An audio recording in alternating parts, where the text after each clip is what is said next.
Bonjour à tous. L'armée américaine chercherait-elle un moyen de contrôler le climat? C'est la question qu'on se pose aujourd'hui dans les reportages. Contrôler le climat en déclenchant par exemple des cyclones ou en provoquant des sécheresses. L'idée paraît farfelue et pourtant, en plein Alaska, l'armée américaine développe depuis plusieurs années un programme de recherche scientifique et militaire sur l'ionosphère. Alors fantasme ou réalité, voici l'enquête d'Audrey Avram sur un récit d'Adrien Pinon. Et si un jour nous pouvions contrôler le climat? Nous sommes en Alaska, au milieu des glaces. Derrière ces grilles, sur plus de 20 hectares, se trouve une base de l'armée américaine. De loin, on distingue une forêt d'antennes de plus de 20 mètres de haut. Il y en a plus de 80. Officiellement, cette base abrite un programme de recherche scientifique et militaire sur l'ionosphère, l'une des couches de l'atmosphère. Nom de code, HAARP. Un nom qui suscite de nombreuses rumeurs et interrogations depuis des années. On pense généralement que les Américains y étudient le contrôle des communications, voire des phénomènes climatiques. Nick Begich est chercheur. Cela fait 15 ans qu'il tente d'en savoir plus sur les expériences menées au cœur de l'Alaska. Après plusieurs années d'enquête, il est arrivé à rentrer en contact avec l'un des concepteurs du projet HAARP, le physicien Bernard Island, qui veut lui donner accès à des données confidentielles. Ce qui est apparu à la lecture de ces brevets concernait des recherches pour manipuler le climat, des manipulations climatiques, voire même des manipulations de l'environnement de manière très particulière, tout ça pour des applications militaires. Manipuler le climat, cela paraît impensable. Mais être capable d'envoyer un cyclone ou une sécheresse chez ses ennemis, cela ressemble à l'arme absolue.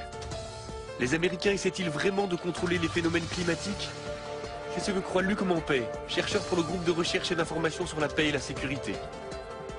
Je fais référence notamment à un rapport publié par l'US Air Force vers la fin des années 90 et qui s'appelait Air Force 2025, où très clairement l'US Air Force évoque là toutes les recherches qui devraient être faites à des fins militaires de manière à pouvoir avoir un certain impact sur les phénomènes météorologiques, de manière à pouvoir faciliter les opérations militaires amis et rendre plus compliquées les opérations militaires d'ennemis.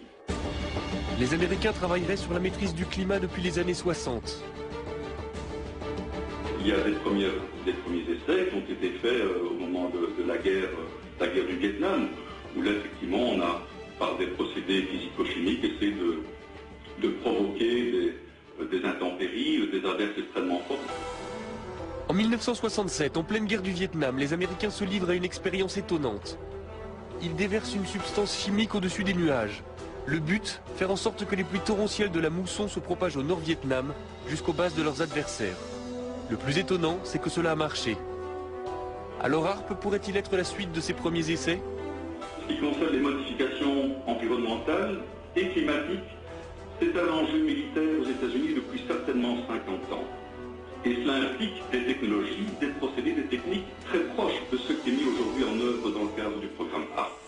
HAARP suscite l'inquiétude, au point qu'en 1997, le Parlement européen met sur pied une commission d'enquête sur la possibilité de manipuler le climat à des fins militaires.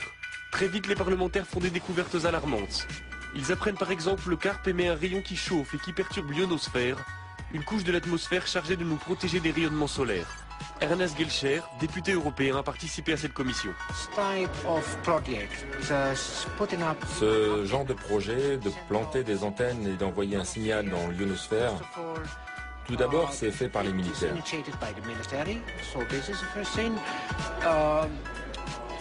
Ils ne savent même pas quel impact ces expériences pourraient avoir. Je pense que derrière tout ça, il y a des objectifs militaires qui pourraient être un peu plus ambitieux, un peu plus vastes que ceux qu'ils veulent bien admettre en public. Très vite, les travaux de la commission se heurtent au refus américain de s'exprimer sur HAARP.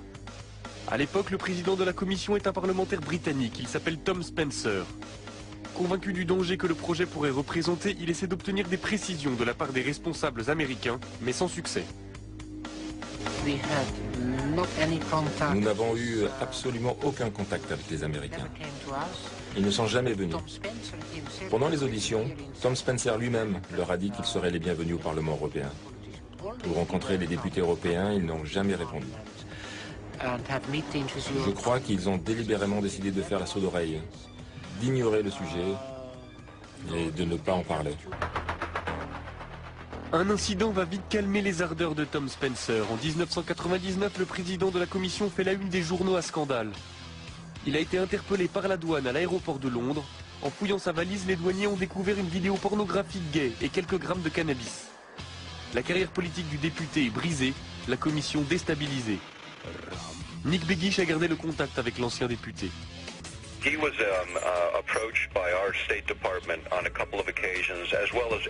Il a été approché par les autorités américaines plusieurs fois, comme tous les membres du comité.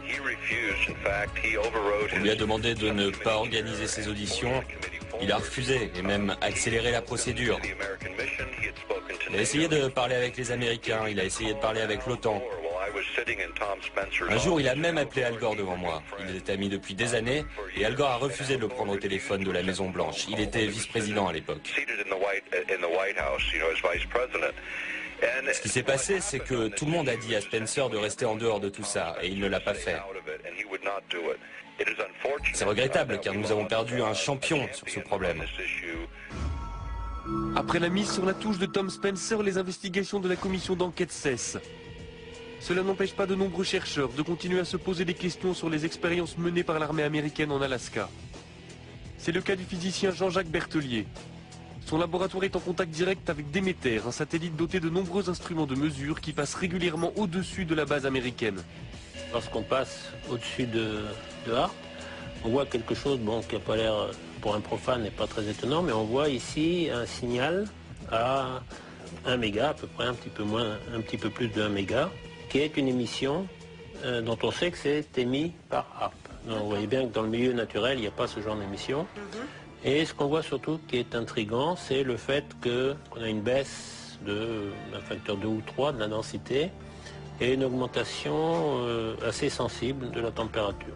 Ce qui montre que Harpe arrive à modifier quand même assez profondément l'ionosphère.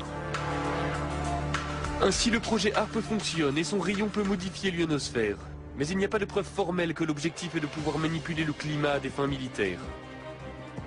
Pourtant, le docteur Begich est persuadé que l'armée américaine possède une arme d'une puissance sans précédent.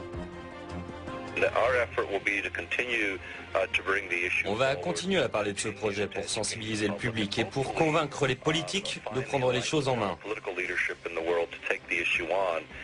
Pour nos libertés, pour nos vies privées, personne ne peut l'ignorer.